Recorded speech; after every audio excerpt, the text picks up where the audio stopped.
എന്റെ പൊന്നുമോൻ എന്റെ കണ്ണൊന്നു നനഞ്ഞ, എന്റെ മുഖമൊന്നു വാടിയ, സങ്കടപ്പെടുന്ന മകനായിരുന്നു റബ്ബേ. അവനാണ് എന്റെ നേരെ കൈപൊക്കുന്നത്, അവനാണ് എന്നെ കയർത്ത് സംസാരിക്കുന്നത്, അവനാണ് എന്നെ വേദനിപ്പിക്കുന്നത്.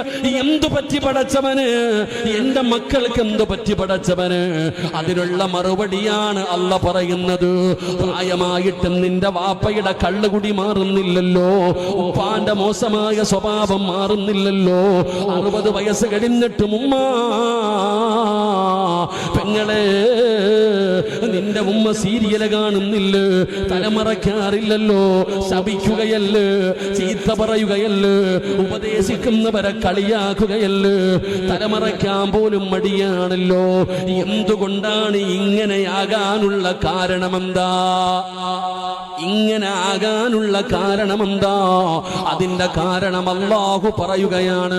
അല്ലാഹുവിന്റെ വിശുദ്ധമായ ഖുർആൻ പറയുകയാ. അല്ലാഹുവിന്റെ വിശുദ്ധമായ ഖുർആൻ പറയുകയാണ്. അല്ലാഹുവിന്റെ കലാം കേട്ടിട്ട് അതിനെ നിസാരമാക്കുന്നവരുണ്ടല്ലോ, അതിനെ പരിഗണിക്കാത്തവരുണ്ടല്ലോ, അതിനെ അവഗണിക്കുന്നവരുണ്ടല്ലോ. ആ അവഗണിക്കുന്നവർക്ക് അല്ലാഹു കൊടുക്കുന്ന ഒന്നാമത്തെ ശിക്ഷ. കേൾക്കണേ പെങ്ങള്, പേടിക്കണേ പെങ്ങള്, ഞാൻ പറയുന്നത് അള്ളാന്റെ വിശുദ്ധമായ ഖുർആനാ. അല്ലാഹു പറയുകയാണ്, ഒന്നാമത്തെ ശിക്ഷ എന്തെന്നറിയോ? വഇൻ തദഊഹും ഇലൽ ഹുദാ ഫലൻ യഹ്തദൂ ഇദൻ അബദാ. അല്ലാഹുവിന്റെ വിശുദ്ധമായ ഖുർആൻ പറയുകയാ, വഇൻ തദഊഹും ഇലൽ ഹുദാ ഫലൻ യഹ്തദൂ ഇദൻ അബദാ. കേറില്ലടോ അവരുടെ ഹൃദയത്തിനകത്തേക്ക്, അവരുടെ ഹൃദയത്തിനകത്തേക്ക് ഈമാനിന്റെ പ്രകാശം കേറൂല, ഈമാനിന്റെ വെളിച്ചം അവരുടെ ഹൃദയത്തിൽ കേറൂല.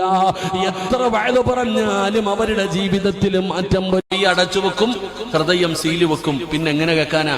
അതാ കടന്ന് കരഞ്ഞു പറഞ്ഞിട്ടും മക്കള് കേൾക്കാത്ത. ഉപ്പാ, എന്റെ പ്രിയപ്പെട്ട സഹോദര സഹോദരി, പ്രായം ചെന്ന ഉപ്പയും ഉമ്മയും എത്ര വഅദ് പറഞ്ഞിട്ട് അനങ്ങനുണ്ടോ? അനങ്ങത്തില്ല. മരണം മയ്യത്ത് കൊണ്ട് മുന്നിൽ കാണിച്ചു കൊടുത്താലും അന്ന് വൈകിട്ടിരുന്ന് സീരിയൽ കാണും. അള്ളാഹു കാത്തുരക്ഷിക്കുമാറാകട്ടെ. ഒരു മാറ്റവുമില്ല. അവരുടെ ഹൃദയം അള്ളാഹു അടച്ചു കളഞ്ഞു. അള്ളാഹു നമ്മളെ കാക്കുമാറാകട്ടെ. ഉറക്കപ്പുറം അള്ളാഹു നമ്മളെ കാക്കുമാറാകട്ടെ. ഇവിടെ എത്ര കേട്ടാൽ അവർക്കൊരു മാറ്റവും ഇല്ലയുടെ ജീവിതത്തിൽ, നന്നാകത്തില്ല. എഴുതി തെള്ളിക്കളയും പടച്ചവൻ. എന്റെ പ്രിയപ്പെട്ടവരെ, ഒരാൾക്ക് നന്നാകണമെന്ന് അവന് തോന്നണം, അല്ലാതെ നന്നാക്കൂല്ല ആരെയും. നമ്മളിപ്പോ നോക്കാറില്ലേ, നമ്മൾ കാണാറില്ലേ, റമളാൻ മാസം വരുമ്പോ നമ്മൾ പഠിച്ചതാ, എല്ലാ ശൈത്താന്മാരെയും റമളാൻ 1 തന്നെ മലക്കുകൾ മുഴുവനും ചങ്ങലിക്ക് പിടിച്ചിടും, സർവ്വ ശൈത്താനെയും പിടിച്ച് കെട്ടിയിടുന്ന. അല്ലാഹു ഈമാൻ തരുമാറാകട്ടെ. കെട്ടിയിടൂലേ? കെട്ടിയിടുവോ? എല്ലാ ശൈത്താനെയും പിടിച്ച് കെട്ടിയിടുവോ? നിങ്ങൾ ഉള്ളത് പറ, കെട്ടിയിടോ? ഇല്ലേ? എമ്പായത്ത് കെട്ടൂല്ലേ? എടാ, റമളാൻ മാസം വരുമ്പോ എല്ലാ ശൈത്താന്മാരെയും പിടിച്ച് നരകത്തിന്റെ വാതിലടയ്ക്കും, സ്വർഗത്തിന്റെ വാതിൽ തുറക്കും. നമ്മൾ പഠിച്ചവരാ. എല്ലാ ശൈത്താന്മാരെയും പിടിച്ച് കെട്ടിയിട്ടേക്കും. എന്നാൽ റമളാൻ മാസത്തിൽ നോമ്പും പിടിക്കാതെ വീടിയും വലിച്ചു കിടക്കണ മുസ്ലിമിനെ കണ്ടിട്ടില്ലേ? അപ്പൊ ഓനെ ഏതൊരു ശൈത്താനെ ചിന്തിച്ചിരിക്കേ. ചിലരങ്ങനെ അവരുടെ ജീവിതത്തെ നന്നാക്കാൻ കഴിയും. ഒരാൾക്ക് നന്നാകണമെന്ന് അവനവന് തോന്നണം, എനിക്ക് തോന്നണം എനിക്ക് നന്നാകണമെന്ന്. അപ്പോഴേ നന്നാക്കത്തുള്ളല്ല.